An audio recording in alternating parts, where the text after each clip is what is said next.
Sako, žiūrėkit, kai žmogus gimsta, aš turiu įrašyti berniukas, mergaitė, ministrė, atsiminkit, BP, santrumpa, berniukas, pimpaliukas.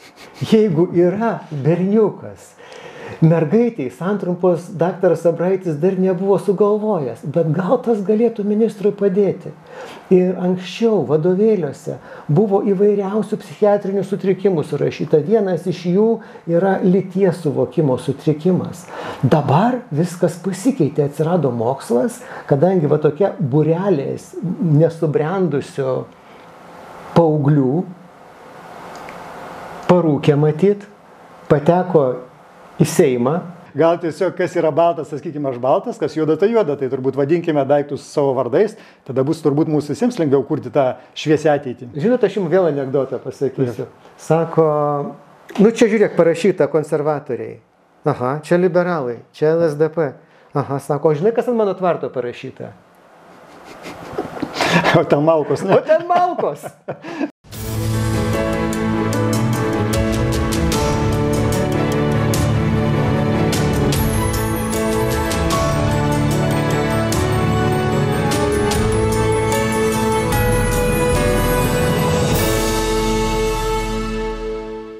Labadiena. Šiandien mūsų laidos svečias Sveikatos teisės instituto direktorius Rimas Jankūnas. Sveiki, Rimai. Sveiki, Gintarai. Malonu Jūs matyti mūsų laidoje, juokas pro ašaras, nes formatas toks iš tiesų, kas darosi Lietuvoje. Norėtųsi juoktis, bet liūdna. Ir norėčiau paklausti, šiandieną labai daug kalbama apie Konstitucinio teismo paaiškinimą dėl mūsų paso, kurį mes gavom šalia pagrindinio paso pandemijos metu, išaiškinimas, kad jis buvo teisėtas. Kokia Jūsų nuomonė, Rimai, apie tai? Neįtikėtina. Mes puikiai matėme, kaip į Konstitucinį teismą skiriami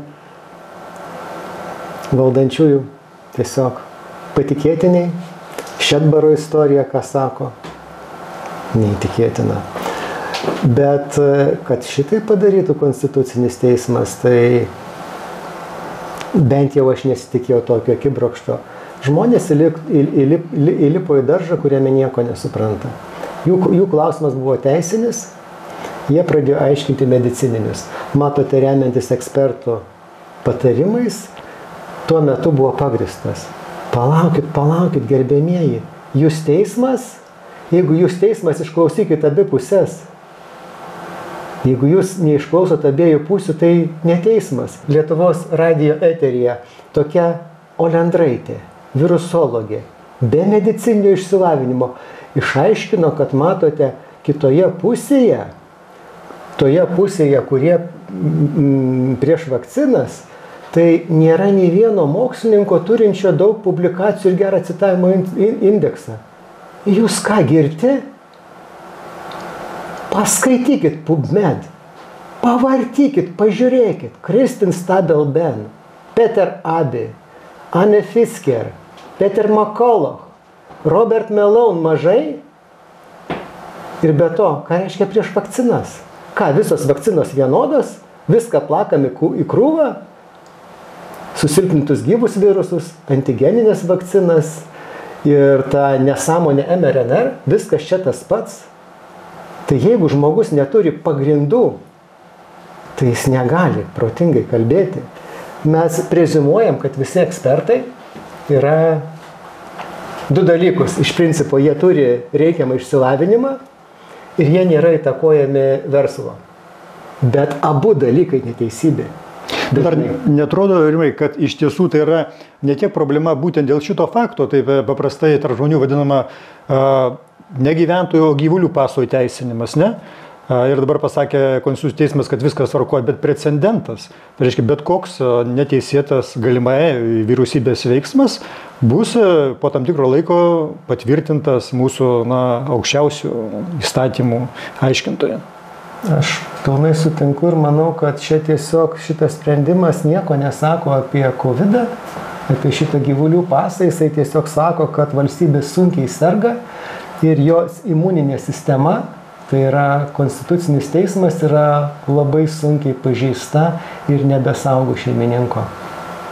Ką reikia daryti, Rimai, kad mums atstatyti imuninę sistemą valstybės ir kad iš tikrųjų Konstitucijos teismas dirbtų taip, kaip ir turi dirbti Konstitucinis teismas. Viską pakeisti iš esmės taip negali būti.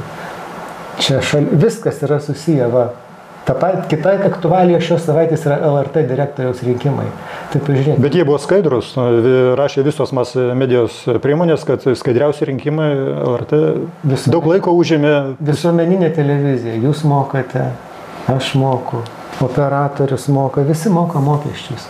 O sumokam tenai 10 milijonų, o pasiskiria saujelė, praktiškai gauja. Pasiskiria savo atstovą, kad gintų jų interesus. Tai klausykit, jeigu mes suprantam, kad šitas postas toks svarbus, valstybė tiek investuoja, tai gal ir čia turėtų būti visuotiniai rinkimai. Gal yra reikalingi postai, kur būtų žmonės galėtų išrinkti tuos, kuriais pasitikė. Tas pats yra apie Konstitucinį teismą. Nes kas yra? Konstitucinis teismas atstovauja poziciją tų, kurie paskyrė jos narius, nes kas paskutiniu metu buvo valdžioj ir suskyrė. Bet gerbiamas Rimai, galbūt galima išvelgti šitoje situacijoje ir pozityvą LRT visuomenio transliuotojo generalinio direktoriaus rinkimuose, nes procesas truko ilgiau negu pusę metų. Tai reiškia, nėra taip lengva paskirti, ką nori. Tai gal valstybė mūsų sveiksta po truputį, kad taip nedaro. 1, 2, 3 ir paskyrėm. O žaidė pusę metų laikinai vadovavo. Prisimenu panašią istoriją su vaistų kontrolės tarnybos viršininku prieš 14 arba 15 metų. Tai irgi, kol paskyrė, ką nori, turbūt truko metus, nes vieną kartą pats ministras pamatė, kad konkurso sąlygos korupcinės, kitą kartą nebeatsimenu, bet matyt, kad vėl.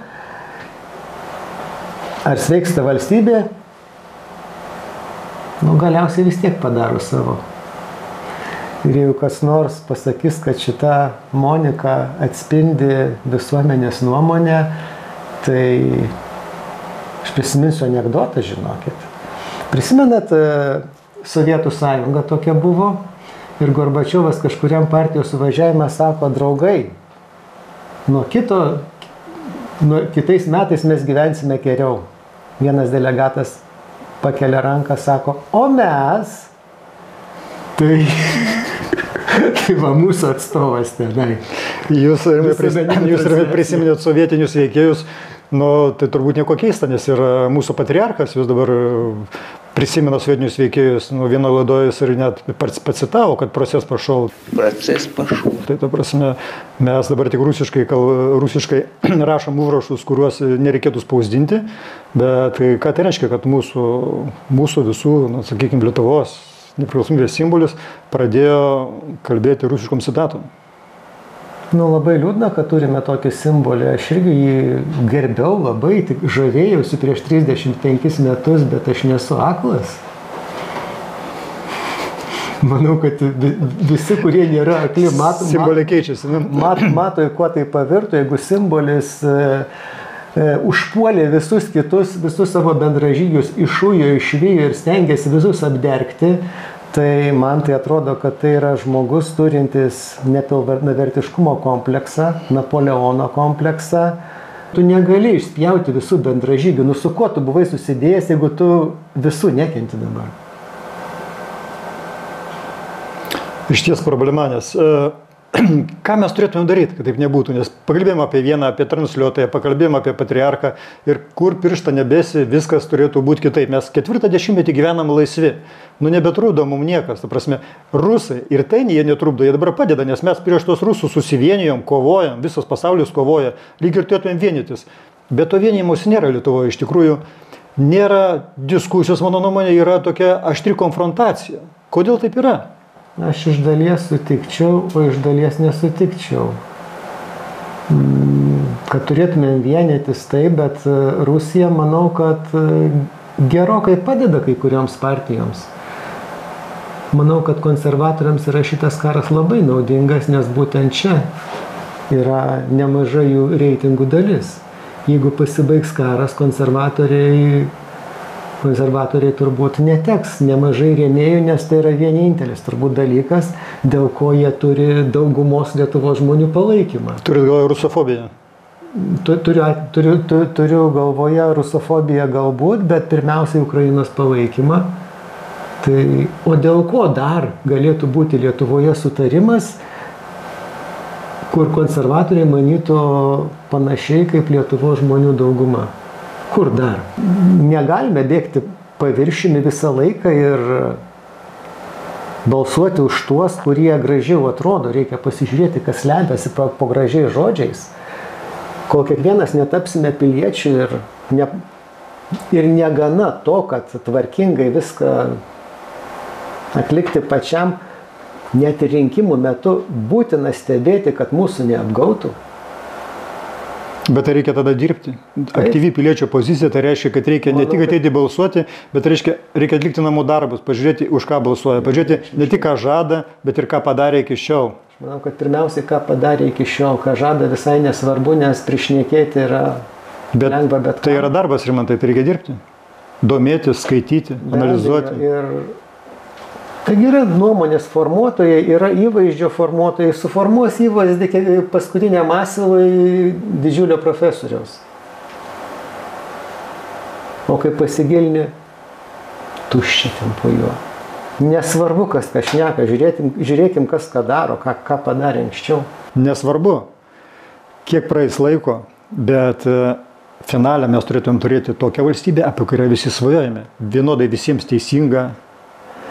Visiems vienodai teisinga, ar nepriklausomai nuo to, ar tu esi eilinis pilietis, ar tu esi teisėjas, ar sėdi prezidentūroje. Šiaip aš irgi esu optimistas.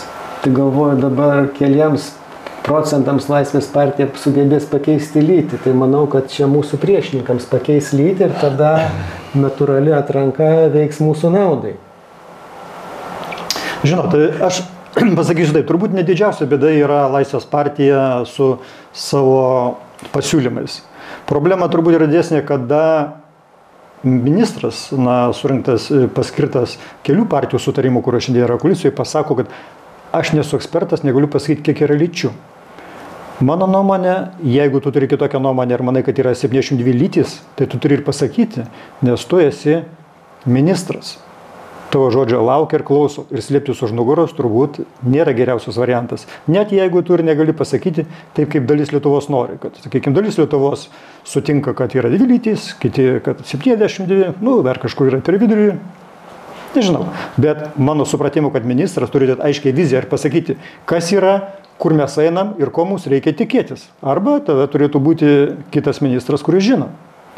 Tai aš atsakysiu daktaro Braičio žodžiais, jisai nepakartojamą video įdėjo, sako, žiūrėkit, kai žmogus gimsta, aš turiu įrašyti berniukas, mergaitė, ministrė, atsiminkit, BP, santrumpa, berniukas, pimpaliukas.